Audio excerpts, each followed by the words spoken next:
Hi there and welcome back to my channel. Today's video is all about 3 questions you should ask before you get serious.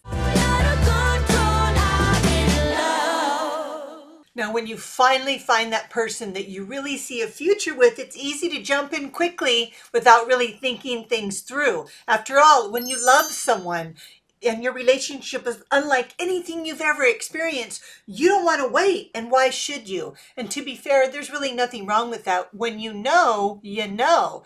However, if you're thinking of taking your relationship to the next level, you shouldn't take it lightly. And there are some personal questions that you need to ask your partner before you move one step further. So let's go over my 3 top questions. And there are so many questions that I want you to ask, but for the sake of this video, I'm just going to give you my top 3. Okay, let's jump right in. The first question is what do you want out of this relationship?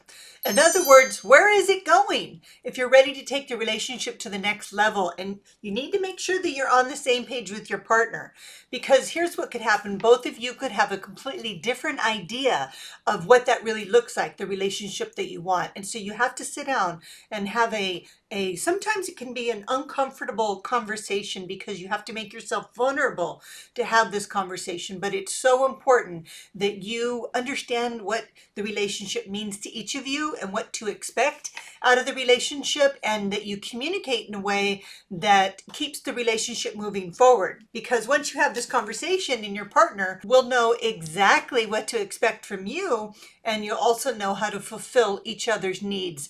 And that's going to make your relationship so much stronger.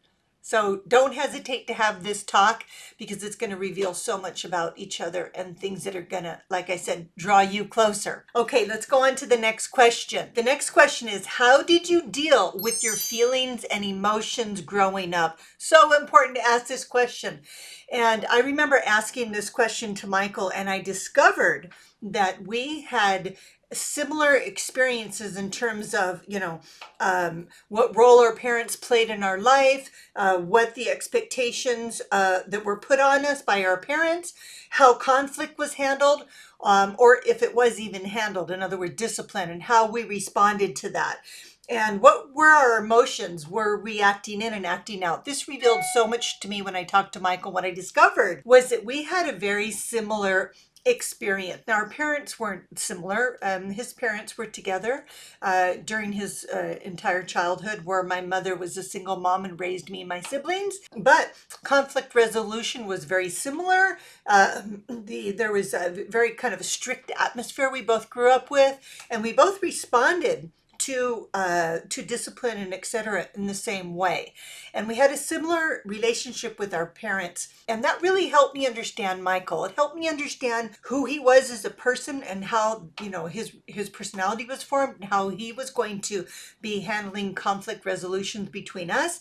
And it also gave me insights into just understanding him and where he would be coming from when we had conversations. And to this day, it is such valuable information as I continue to get to know Michael and understand him. It is so helpful to know what he had experienced, because I take that into consideration. So I know when to be gentle and when to push for more information in these conversations that we have. And it created so much intimacy and honesty and trust in our relationship when we shared this. So make sure you don't skip this question. Okay, let's go on to the final and last question. But before we do, make sure you subscribe to the channel and ring that little bell so that you receive a notification when I'm going live next. And please comment and post any topic suggestions in the comment box. I love reading your comments, and I love the suggestions you're making, so keep them coming. I really appreciate it. Okay, let's go on to the final question. So this one I really love. How much time do you need apart? So this was really important to me, and because I'm very independent, and I loved traveling, and I also really like traveling by myself. So when I met and was dating Michael, one of the first things I wanted to know was, how much time do you need apart? Because I wanted to share him, was eager to tell him that I like to travel. I like to go back to Hawaii frequently when I can. I like to go up to Seattle and see my sister. I might want to even stay a month in the UK if we're visiting Europe.